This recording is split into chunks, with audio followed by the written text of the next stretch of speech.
mga kachika, eto may chika ako sa inyo. Alam nyo ba, David Licauco, napawaw sa sexy birthday pictorial ni Catherine Bernardo? Eto mga kachika, alam niyo ba, ang kapuso heartthrob at tinaguri ang pambansang Ginoo na si David Licauco sa pasabog na sexy birthday pictorial ni Catherine Bernardo. Wow, napawaw talaga. At alam niyo ba, pinainit ng kapamilya actress at a box office queen ang social media sa mga ibinandera niyang bikini at underwear photos bilang bahagi ng selebrasyon ng kanyang ika-29th birthday. Nagkasama at magkasabay pang rumampa sina David at Catherine sa naganap na body of work underwear fashion show last weekend, at in fairness, marami ang kinikilig nang makita sila together sa nasabing event.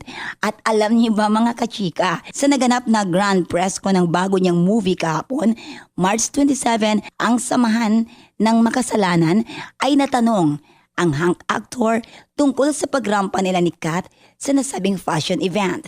Ayon kay David, happy siya nang makita uli si Catherine up close and personal. O, diba? At ito pa kachika, hindi raw sila nakapag-usap ni Kat while on stage sa naganap na fashion show dahil ang dami raw nakikipag-selfie sa dalaga. I said na lang, hi. Yun ang sabi ni David.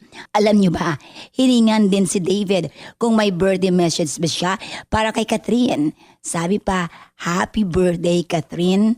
Nakita ko actually yung post niya sa Instagram. Wow na wow yung nakalagay. At pinapanood ko nung bata pa siya, 2024. 19 ata pa yung edad niya. Ang galing, ang ganda. Samantala maganda ang promising ang trailer ng samahan ng makasalanan na pinagbibidahan nga ni David.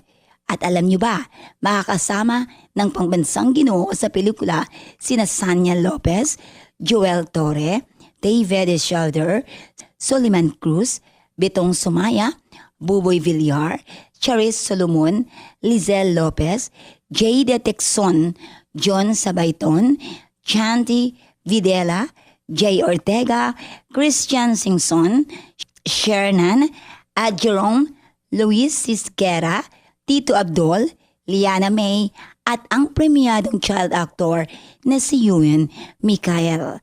Wow! Napawaw talaga si David sa nakita niya kay Catherine. Kaya yan ating chika ngayon, Andy Atilan, ti amo, I love you.